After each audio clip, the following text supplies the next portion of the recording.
Hello, and welcome to the Thyroid Warrior Podcast. I'm Ebony, and I'm here as your wellness facilitator. I'm going to be sharing my experiences in managing Hashimoto's disease. I really hope that it'll help you on your personal journey. Keep in mind, however, this does not substitute for medical advice. It is only for your information and motivational purposes only. Now, let's get started. Hey everyone, so happy that you're back and tuned in. Couple of reminders. I will be over the next couple of weeks changing up my social media handles as well as my website. So you guys will be the first to know about that. I just want to make sure I give you the heads up in case you're looking for me. You're like, where'd she go? I'm still here, just working through a few things. Also, if you have not purchased my thyroid guide, that is a great companion to this series because it has a lot of questions about what to ask your doctor when you get to the visits and just how to work through your condition with loved ones, as well as a lot of other really helpful tips and tools for you to use. Also, if you have not signed up for my free Facebook community called Healthy Together, you definitely want to make sure you do that. And let's dive right in.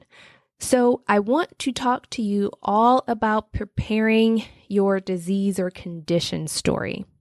Now, this is so incredibly important for you to develop. Again, not just for an endocrinologist, but for every doctor that you see, especially a specialist. And here's why. So it is really difficult to be able to get in and spend a lot of time with physicians anymore. We just don't often have that luxury. And when you do find it, it's rare, which is why having this up front will save both you and the doctor a lot of time. And if you tend to suffer from white coat syndrome, meaning your blood pressure spikes and you get a little anxious and nervous, we all have had brain fog at some point in time. You know it is real and you know that you will forget everything. And then you'll be upset with yourself because you're like, oh my gosh, I can't believe I was going back and forth and blubbering and So I don't want that to happen to you. It has happened to me way too many times and I'm over it. And that is why I worked really hard to just sit down one day, all distractions aside, and write my disease story. And what exactly does that look like, you might ask? So here's kind of an overview of what I would talk about with that. That is a very important component in my story because they need to understand how long you've been going through or experiencing the symptoms. I also add, before being diagnosed, how long did I experience symptoms? So in my case, I experienced symptoms 5 years prior to that. However, I just, everyone chalked it up to me being a hormonal teenager, and there was that. So once you've established your diagnosis date, make sure you inform them of that. However, if you do not have a diagnosis date, here are some things that you definitely want to consider. And that is, how long have you been having symptoms? And you definitely want to be very, very specific with these symptoms. And that's a big reason why I've told you in former episodes to write things down, get a journal, write down, okay, on this day I was experiencing this. On that day, this happened. One day I was depressed. The next day I was fine. Or, these particular symptoms of my anxiety lasted for X number of days or X number of months. So here's just a rundown. So when do you normally flare up? Meaning, does it happen when you're stressed out, or if you have large deadlines, or if you've been sick, or maybe you've had a virus or some type of stomach bug, let's say? Does the weather change your symptoms? Do you typically notice a change at the seasons, or are you usually the same consistently throughout the year? What foods set you off? Meaning, I learned that I have a gluten sensitivity. So while I'm not allergic to gluten per se or have celiac disease, I was tested negative for that. I have to be very careful with those things. So I definitely write down if I have a flare up or if I read a label and it says it's gluten-free, but it processes foods in a facility where there's gluten, soy, and wheat, for example, I tend to stay away from those things. Or sometimes I might be curious, and if I've been feeling good for a long time, I'll try that thing. And if my stomach doesn't get upset, then I'll tend to continue to consume that unless something changes. What's your menstrual cycle like? And this one's awkward for me in particular because I've never really had a normal cycle. Again, I wish I would have paid more attention to this when I was younger. And I just got on birth control because I was like, all right, well, I'm having a period every 3 months, every 6 months. That can't be right. But I didn't think to really bring it up with my doctor, really talk to them about it. If you've recently had children or if you've had children, did you notice a difference in your cycle after that? Did you notice changes in your mood and your behavior and your level of fatigue? Did that start to change once children came into the mix? Because again, sometimes hypothyroidism can come as a result of pregnancy. So you definitely want to make sure that you're staying on top of that. Also, what medications are you taking and why? So same is true for supplements. So I didn't realize that calcium and vitamin D and all those fun things that everyone says are so good for us can be awful if you're taking thyroid medicine, which, by the way, I figured that out last week because I may or may not have added almond milk to my overnight oats. And that just like sent me over the edge in terms of my fatigue. So that's why I drink coconut milk in my oatmeal. See, even after all this time, I still have oops moments. So pay attention to those things. If you're noticing after you take those supplements, after you take certain medications and you don't feel well or things just don't seem right, tell them. Be honest and open about that. And really, the crux is your mood. So how is it? How do you sleep? What happens when you go to the bathroom? Are you typically constipated or do you have a lot of diarrhea? What does your skin look like? What is your hair like? I know my hair and my scalp and my skin seem like they will forever be dry. But in those moments where I get that sweet spot where I'm really on track with my meds, I'm on track with my diet and exercise, my skin is wonderful. But that might not be the case for you right now. So that's why I want you to start writing these things down. And then, do you have a family history of endocrine issues? I'll say. So do you have an issue with diabetes running in your family? Does anyone else have a thyroid disease, condition, cancer? For example, my uncle had throat cancer, but no one can really tell me if it was throat or esophageal or if it was thyroid cancer. I don't know, but be prepared if you, especially when you get to that family history section, if when you ask your family about it, if they give you the googly eyes, be a little gentle with them. They might not get why this is so important to you. So give them grace. And if it's hard for you to get those type of answers from them, it's all right. Just take it with grace. And write down what you know to be true for you and your parents, for example, and even your grandparents, if you know them or if they're still alive, and you can ask them. So that is also something that is really, really important. And I only found out after I was diagnosed that one of my aunts had her thyroid gland removed. I had no idea. I always wondered what that like keloided scar was on her neck, but never really thought about it until after I got diagnosed. Don't judge me. Don't judge me. And what I want you to do, once you've written down your story, I want you to practice saying it out loud. Yes. The reason why I'm asking you to practice saying it out loud is because you want it to be succinct, to the point, and give enough detail that it allows your endocrinologist to say, all right, this is what's going on. My story, I've gotten it down to 5 minutes. Now I'm doing really good if the endocrinologist actually listens that long, but I tell them right out the gate, I said, hey, I want to walk through my symptoms with you. It'll only take me about 5 minutes. Is that okay with you? I mean, what else are they going to say? No. Make them work for you. Okay, just make them work for you.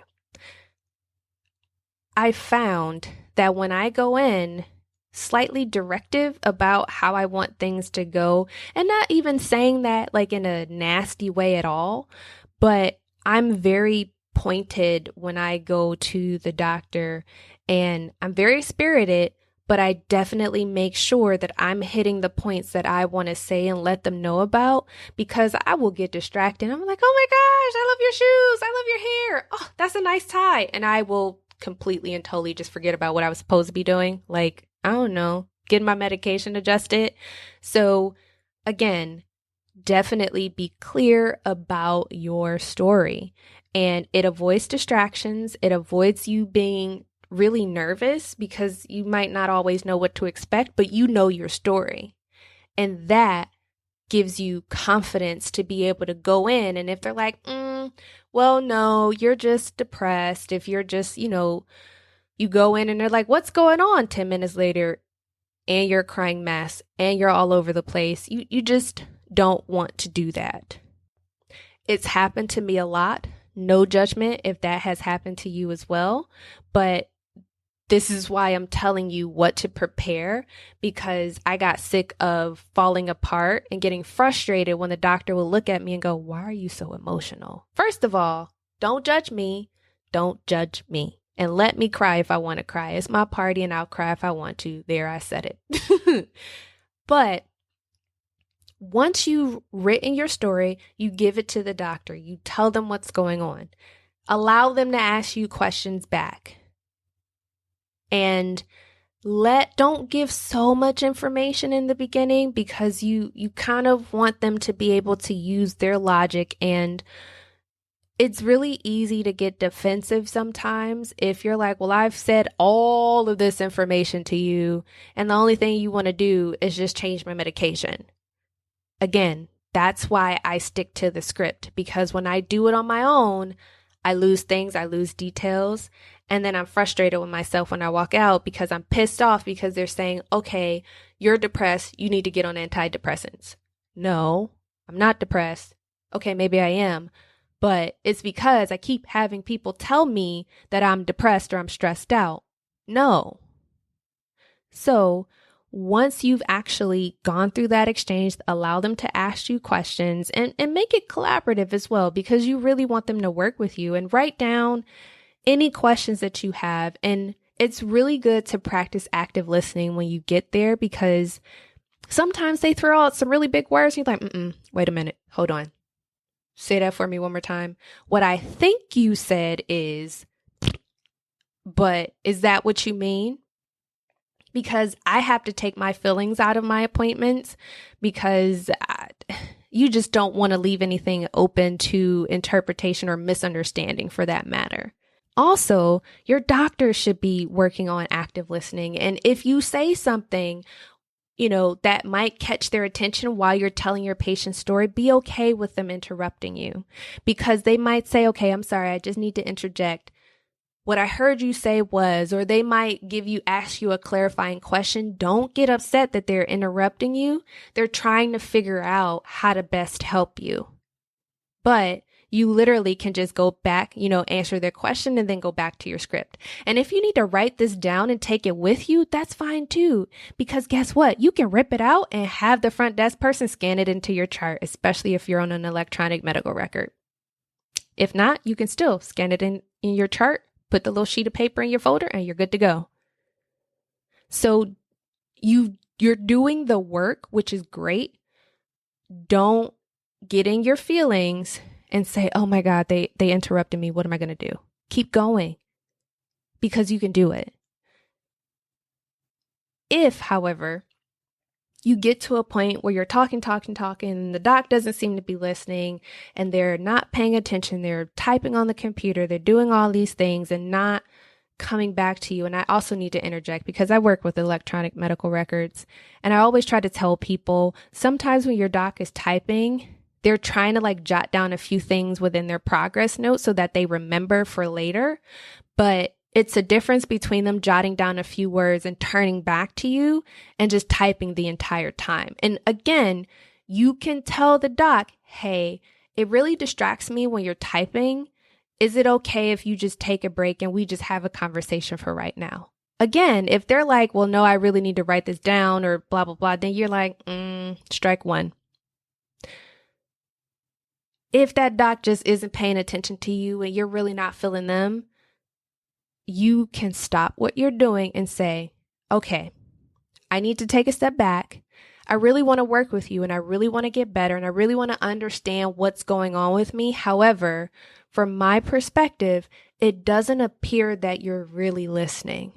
Can you help me understand the disconnect? And that way, you're not just saying, oh my gosh, you're listening, F you, I'm walking out, but you're trying to open up that conversation and that dialogue. And feel free to say, you know what, based upon their response, you know what, I appreciate that, I respect you. However, I'm going to go ahead and end this appointment early and find someone else that will listen to me. Please document in my chart why I'm making the decision to leave. You have the right to do that because also as a result of having electronic medical records, you have the ability to see certain notes from your physician. And sometimes stuff like that, you definitely want to make sure that that's documented and reflected in your chart. If they're like, oh, wait, no, I'm not going to write that down. You say, no, this is what was discussed. I'm leaving. You can document whether or not I left against medical advice or not. However, the truth of the matter is right here, right now. I would like for you to document in my chart what we just discussed and why I'm going to see someone else. If at that point you're noticing some pushback for it, politely open the door, request a nurse to come in and explain to them why you're leaving. I've done it before. I've seen it before. You have the ability to do that because, guys, you have to be your own advocate in this case. And you're spending time and money to see these particular providers. And it's important that they treat you like a patient and like you matter because guess what? You do. And you can most definitely feel free to do that, especially when you're paying out of pocket. And I don't want any of this. Oh my gosh, I can never do that. Yes, you can. Yes, you can. Because you want to know why? If that doctor is stopping you from being your best self, you better believe you have a right to make sure that your needs as a patient are being met. Because that is why every physician has gone into healthcare to protect and serve their patients. So I want to make sure that we are crystal clear that you are powerful. And you have the ability to make sure that your care goes the way you want it to. Now, I'm not saying that you should feel entitled to say and do whatever you please and be rude, mean, and nasty. I'm not saying that at all. However, you have to be strong so that you can advocate for yourself. So with that, feel free to email me at info@ebonycolina.com your patient story or some aspects that you learned during today's episode because I really want to hear them. And if we can share them, that would be awesome too. I'm still at Ebony Colina on Instagram. So if you want to take a quick snapshot of your story or different elements or the things that you've done, hit me up. I'm here for you. So with that, be whole, be well, and take care. Okay, thyroid warriors, get out there and take things one step at a time. Remember, be great, reflect on your triumphs, and as always, be well. Take care.